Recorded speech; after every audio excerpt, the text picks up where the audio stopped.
Welcome back to my channel. Today I want to talk about my E&E bag, or escape and evade.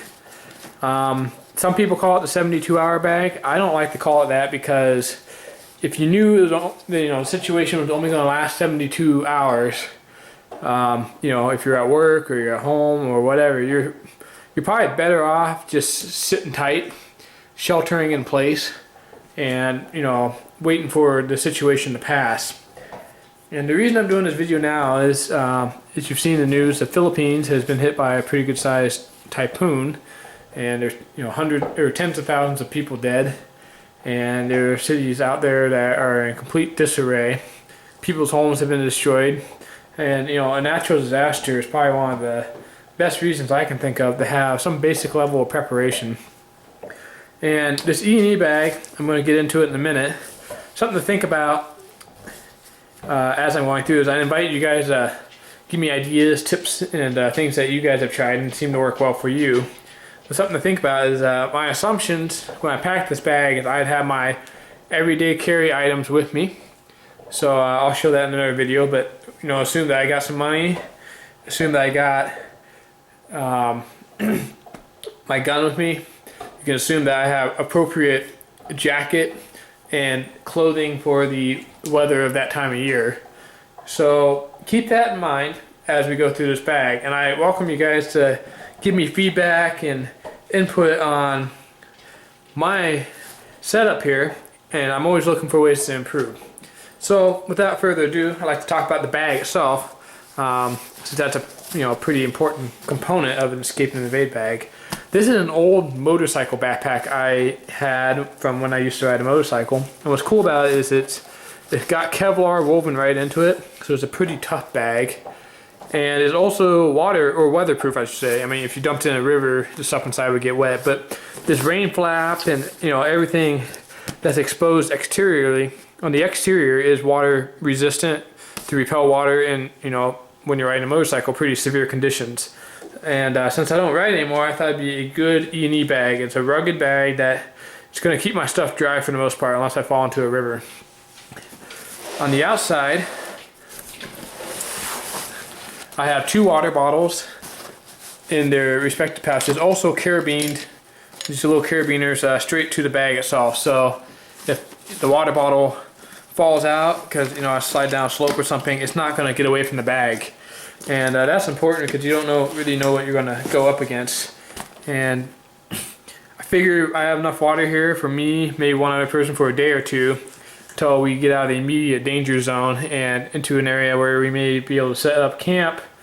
And again, this isn't intended to be an extended stay type bag, but it's really meant to help you get from point A to point B when your situation's unknown or the risks around you are unknown. So it's got a wide variety of things. I also have a lot of carabiners on the outside, you'll see. Just kind of all over. I have these carabiners. I think they're very useful. They're easy to clip to the outside, so I just did that. Another thing about this bag is relatively discreet. It doesn't look like a military bag. It doesn't look like a huge backpacking bag that other people might be toting around. And when you wear a military or backpacking bag and a situation like in the Philippines is a good example today, you're just screaming, I have resources, come rob me of my stuff. So this looks like a school bag almost, or a motorcycle bag. I mean, I think just about anyone would be walking around with a backpack in a situation like that, but this doesn't scream, I'm a prepper, I have tons of resources, come mug me. It's a pretty discreet bag. It only weighs 20 pounds with everything that you're going to see, which is a pretty good weight, I think. You can move pretty comfortably with 20 pounds. You can move for an extended period of time and not be completely exhausted with a 20-pound bag. So weight was definitely a factor. So let's go ahead and get into this thing. In this front pouch, I have some items that would be of frequent use. First thing are sunglasses, just because things are a lot easier when you're not struggling to see. I have a light. You're going to see I have a lot of redundancies with things like lights and knives. This is just like a camp light, kind of a lantern style. Can also be like a little flashlight. So that's something that's kind of useful if you're trying to set up camp. You can just hang that from a tree and it gives you some area lighting. I have my Leatherman Wave with a bit set. I did a review on that in another video. This is a great multi-tool. I have a couple others that I carry on my EDC. So this is the one that's in my escape and evade bag. Another flashlight. Like I said, can't have too many. Then in here I have some fireproof matches. I have some other fire starters in here. But in here are the fireproof matches and the watertight seal. Or I should say waterproof matches. But anyways, that's a good item to have. So in that front pouch, that's it. So pretty simple, but it's got the things you need. You got light, fire, and eye protection. And then you have water right on the outside of the pack. So it's a pretty good start. Now, what's cool about this front pocket is you can reach in and grab stuff. So, I have another flashlight right here. This is just a standard AA flashlight. It's got lithium-ion battery, so it lasts a long time. So again, redundancies. That's the third flashlight you've seen. So, what's cool about this pouch is it's right up front. So, here's a first aid kit.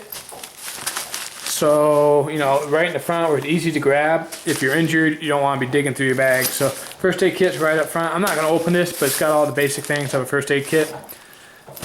And it actually might be an extra one that I threw in there, because this just sits in my house. So, I think that's an extra one I had. And this is the Gerber Lmf-Knife. Great knife. I did a review on this in another video. But it lives in my escape and evade bag. You can make a spear or do anything with these survival knives. They're great knives. So that's where this lives, in my front pocket there. Okay, so I got a knife sharpener. This is pretty cool. This is a, let me unclip this real quick. Yeah, see, this is tied in there so it can't just fall out. But I got a knife sharpener. I got flint. And this is magnesium. Magnesium, if you don't know, when it catches fire, it burns extremely hot. We're talking thousands of degrees. It's an excellent fire starter. And here, I have my mini Griptilian. I've used this thing for years, and I've retired it for another knife that I carry in my EDC now. But this is a nice sturdy knife. And the reason I have it wrapped in this cloth is to keep it from clanking with the other things, try and keep it the bag a little bit quieter. I don't like my stuff jingling all the time. These flint and steel things, or magnesium and flint items, are great. You should really look at getting one. So again, already 2 fire starting items, both pretty compact. So fire starting is obviously pretty important if you're not in shelter. Then I got some kind of toiletries in here. Open it up real quick. It's in a plastic bag to keep it dry. It can also be used as a container. But I got some camouflage duct tape. And here's a sewing kit in case you damage an article of clothing. You got some paracord. This looks like 50 feet here. So 550 cord. That's always a good thing to have. This is some camp shampoo. If you've been out there for a week or something, you probably need to be able to wash your hands and whatnot. This is a compass, and I'm assuming that this would be really helpful if I was in my car. I don't have any maps in this bag, but if I was in the car, I do have maps in the car, so this compass would come in handy if the electronic compass in the car is no longer working. So that's a really helpful one. Something I didn't mention earlier is, another thing I was assuming is, I have another emergency kit in my car, and I would be assuming that hopefully I could use my car to get part of the way to the destination I want to go, and that would help. That'd be backup to this bag, but this bag is really meant to be grab and go in any situation. But if I'm at work or driving my car, I do have extra tools available that aren't in this bag. So let's go ahead and package that back up so I don't have to do it later. Okay, what else do I have in this front pocket? Again, this is all in the front pocket where it's easy to access. These are some leg straps for the knife. I might throw these out. I don't use them, but I do have leg straps for my Gerber Lmf-Knife. Forgot those are in there. I haven't actually been through this in a couple years. So, see, here's just some batteries and whatnot for the different gadgets I have. A waterproof case. This could come in really handy if you know, you're having trouble keeping stuff dry. But yeah, I'm just gonna kind of set that aside.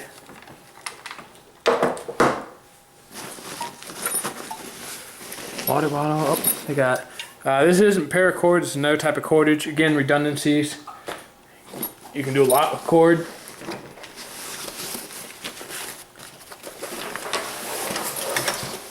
Alright, that pouch is empty. So that stuff, that's just kind of for quick grabbing.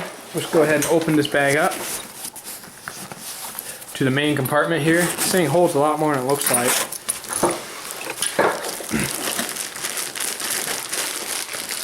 So again, another waterproof bag. I do have a map in here, I lied. So I got a good handful of maps for all across the country. Got some fishing line, which can also be used as just, you know, cable for setting up camp and whatnot. That's more for one-time use, you know, so I don't have to worry about using up my good paracord. A couple maps for various areas. Got some candles and a Bic lighter. And again, there's in a second bag. So this plastic bag was in that plastic bag. So I mean, this thing is definitely not getting wet. Some candles are a great way for some simple cooking. And you know, if you're in a tent or something, they can actually put out quite a bit of heat. Some plastic bags. And here I have a space blanket. I have some batteries for the different flashlights, and I have some iodine for the water. So these water bottles already have a little iodine in them, but I have some more iodine here, so if I find a creek or something, I can drop an iodine tablet into those bottles and know that they're safe to drink. So, you know, I have aluminum bottles.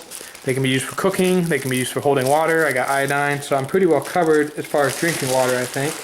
And again, you don't know how long you're going to be out there. Hopefully not very long, but if it was an extended period of time, you'd have a means to cook and get water. You're not going to be gaining weight on this trip, though, that's for sure. Another thing that was in this bag is a little salt and pepper. That could be in handy. You kill a little game or something, and just a little salt and pepper could really make a kind of bland meal, or you know, even something that's not very tasty, somewhat palatable. Alright, let's find my next baggie. Oh, okay, this is a good item that I have in here. So this is a camp pot. It's a nice lightweight one that I found at a clearance store. So that's used for cooking. You got a little handle, and here you got a little thermos, or maybe it's just, you know, like a cup for drinking.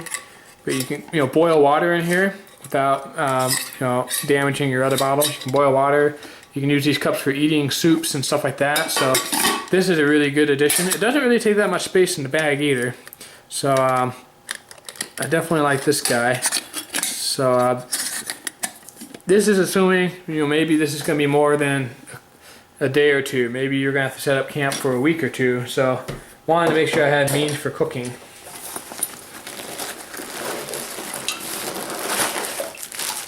Again, another plastic bag. So I'm always concerned about water. You know, you want to keep your things dry. If you take a dunk in the lake or the river, you definitely want some of your more sensitive items to water to be somewhat dry. Here I have a particle mask. This can be really good if you're in the urban areas and there's lots of fires, or if there's, you know, some kind of war going on, there's lots of smoke and soot. This could help your breathing. You might laugh, but that's actually a pretty serious concern. You get a tire fire or something going, and it can be pretty, you know, hard to breathe. Here's some toilet paper, just a camp kind, very light, couple rolls. This makes things a little bit more pleasant.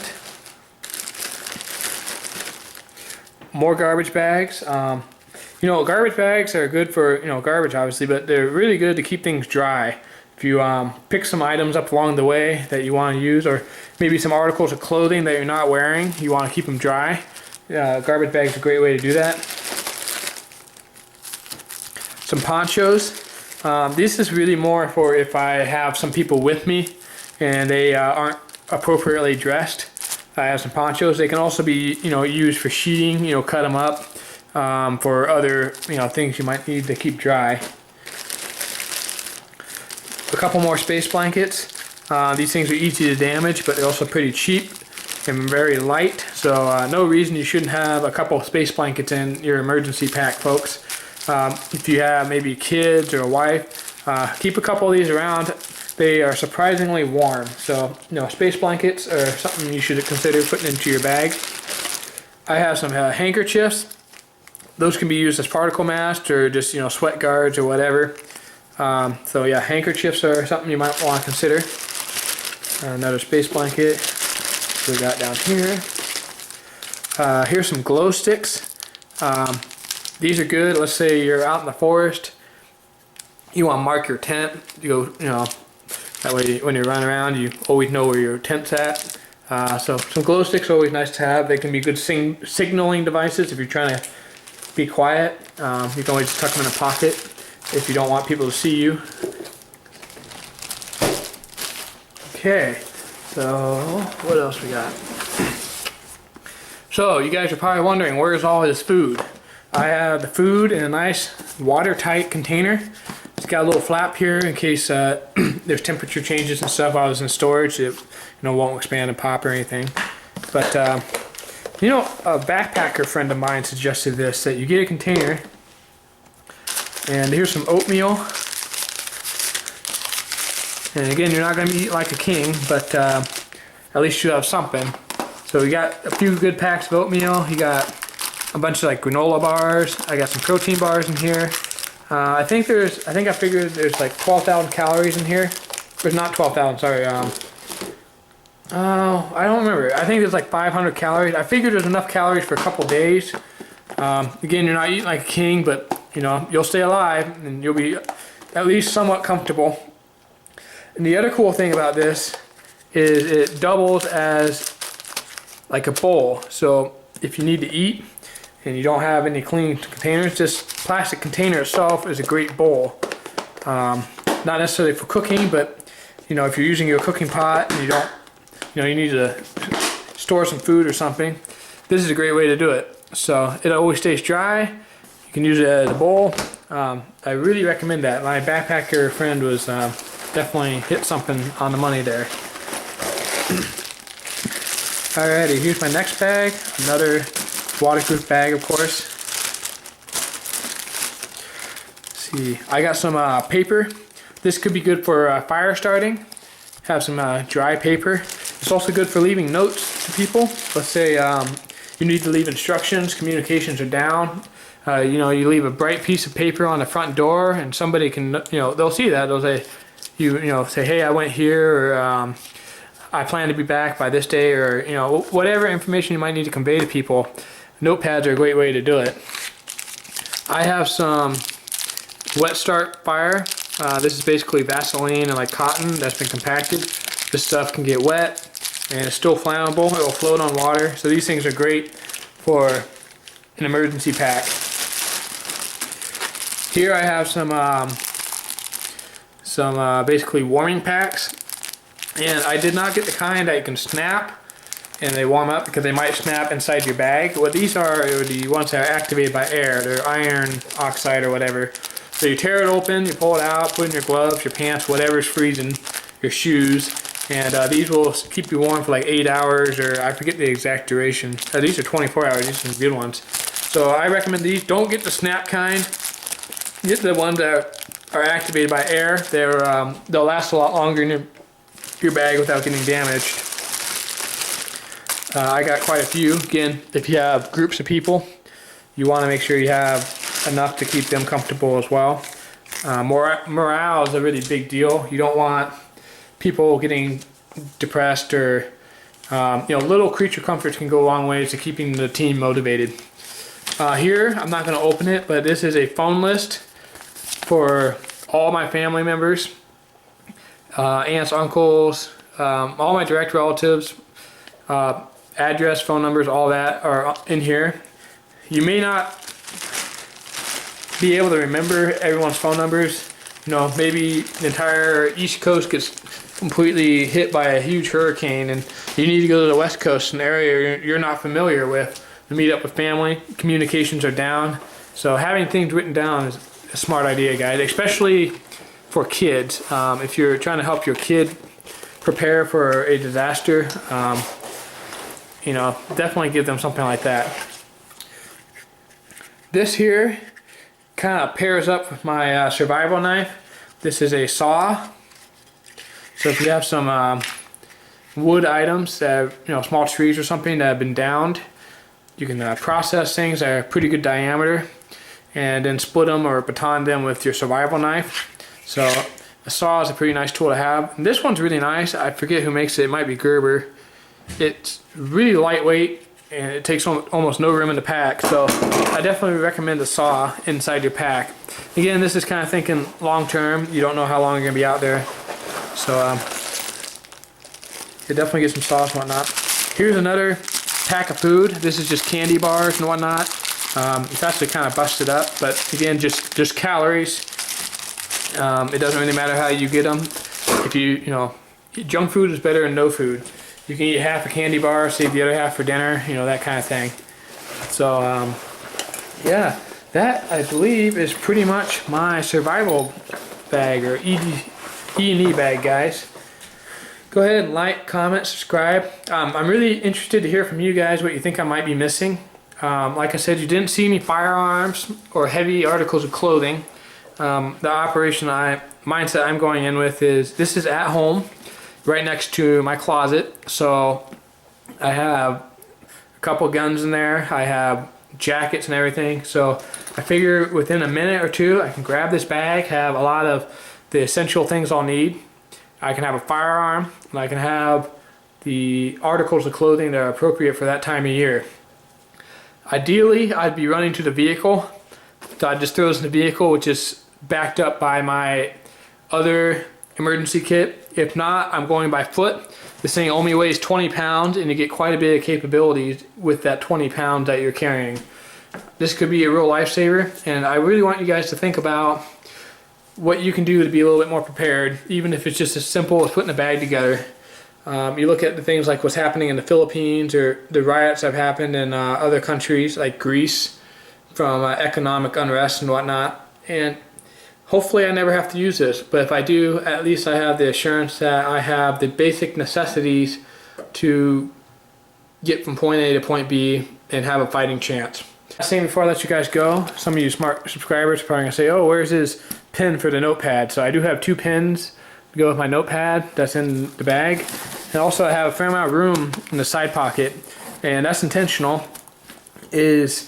I don't know what gun or rifle would be appropriate for whatever particular situation I'm taking this bag. So I have this bag underneath a few boxes of ammo when I keep it in the closet. I'd grab whatever goes with the correct weapon of choice, and it would go in the side pocket for ease of access. So thanks for watching. Please like, subscribe, share, and I'll see you in another video.